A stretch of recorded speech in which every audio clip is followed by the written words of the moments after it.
Sindir-menyindir politisi masih terjadi. Saling sindir antara Ketua Umum Partai Demokrat Agus Harimurti Yudhoyono dengan Koalisi Perubahan. Awalnya, AHY merasa bersyukur berada di dalam Koalisi Indonesia Maju KIM yang mendukung Prabowo Gibran dalam kontestasi Pilpres 2024. AHY menilai posisi Partai Demokrat di KIM merupakan jalan terbaik yang diberikan Tuhan. Kita bayangkan, coba kita masih di tempat yang lama, hancur lebur betul. Kita tahu belum selesai semua sudah kesana kemari.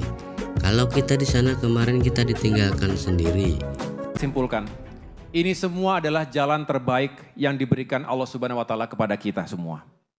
Banyak sekali hikmahnya. Sekali lagi kita bayangkan, coba kita masih di tempat yang lama. Hancur lebur, betul? Kita tahu belum selesai semua sudah kesana kemari. Kalau kita di sana kemarin, ya kita ditinggalkan sendiri. Yang lain sudah kemari. Karena kita tidak mudah menyatakan begitu-begitu. Betul kan? Alhamdulillah Tuhan dengan caranya menuntun kita bersama Bapak Prabowo. Dan kita berada dalam kemenangan. Kursinya nambahnya banyak banget gitu loh.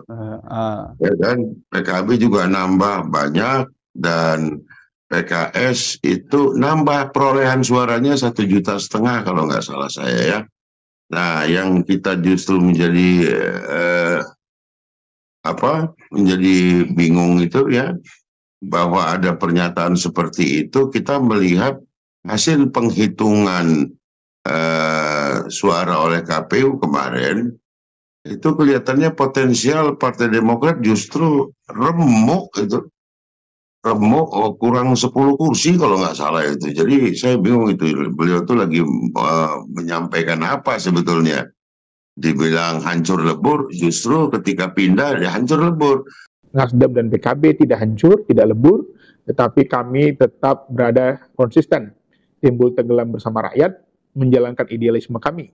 Karena sesungguhnya bagi sebuah partai politik bukan hanya soal kursi, bukan hanya soal jabatan, tapi apakah kita bisa dan mampu untuk menyampaikan gagasan.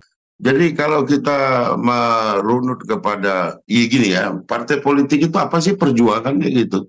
Memperbanyak kursi, orang kursinya kurang malah bersyukur, itu saya agak bingung juga itu. Mungkin dialah yang tahu kenapa dia ngomong begitu gitu. Menang dan kalah itu adalah hal yang biasa gitu. Ya kan? Nah, kita sudah berjuang maksimal menggerakkan seluruh simpul-simpul kita sampai ke tingkat-tingkat TPS untuk menyuarakan Pak Anies.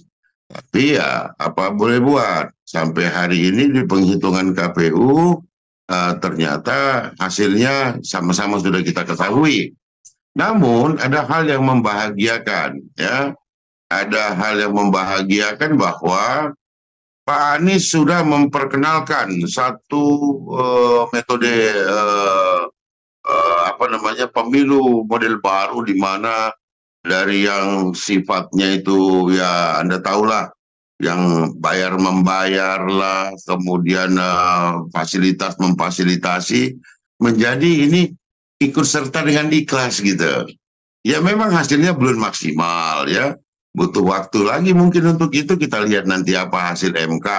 Dan terpenting bagi kami partai politik juga, selain daripada itu, bahwa kursi perolehan itu membuktikan bahwa kami bekerja sangat keras gitu loh. Beda dengan yang mengatakan bersyukur, tidak hancur lebur, tapi hasilnya turun, ya kan? Kalau hasil turun itu kan sudah pasti itu hasil perolehan Pilpres yang dikontribusikan juga rendah, gitu loh. Saya kira itu. 2024 ini, partai yang dipimpin Muhaimin Iskandar tersebut justru mengalami peningkatan. Sementara itu, Wakil Ketua Umum Partai Nasdem, Ahmad Ali, juga membalas pernyataan AHY.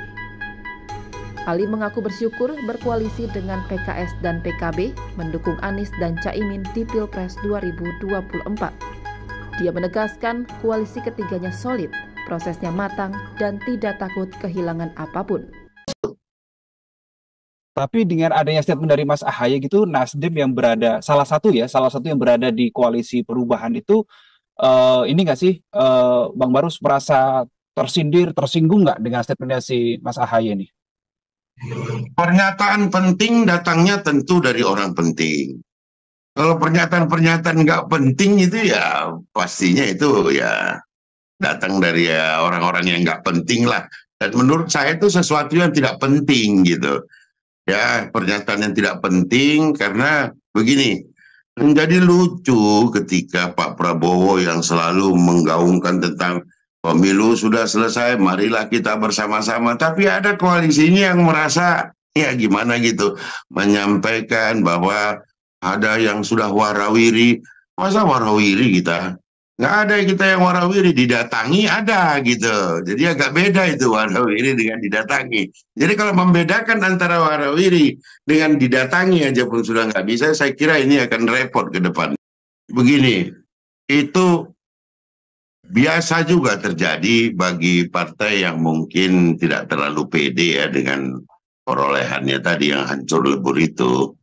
Jadi ya mungkin kita juga Nasdem itu sampai hari ini walaupun sudah dikunjungi oleh Pak Prabowo itu belum ada bicara-bicara soal hal strategis, menteri lah ini yang ikut bergabung, belum. Kita akan melihat terlebih dahulu platform perjuangan Pak Prabowo ke depan ini berkesesuaiankah dengan platform perjuangan Partai Nasdem. Kami mengusung gerakan perubahan. Nah, jadi kalau itu yang disampaikan sebagai warawiri, sungguh mengecewakan sebetulnya kelas para ketua umum partai hanya mampu menyampaikan narasi-narasi yang sebetulnya tidak produktif untuk perbaikan bangsa ini ke depan. Pak Prabowo mengajak kita semua bersatu, kompetisi sudah selesai, tapi kalaupun ada yang mungkin merasa merasa kurang nyaman, ya itu nanti biar Pak Prabowo yang akan memberikan penilaian ataupun akan memberikan katakanlah keputusan-keputusan siapa yang akan bersamanya gitu. Nah, kami sendiri belum memutuskan sama sekali, belum ada apakah kita akan bergabung atau enggak, itu belum sama sekali, belum. Kita harus bicara dulu ke internal dan tentunya juga melihat proses beberapa bulan ke depan ini, akankah kita berkesesuaian atau tidak. Jadi bagi yang ada khawatir biarkan saja gitu. Dan Demokrat jadi satu-satunya partai yang kursinya turun 10. Coba bayangkan. Jadi semua partai naik, hanya Demokrat yang turun kursinya. Ini kan lucu sebenarnya kan. Artinya sikap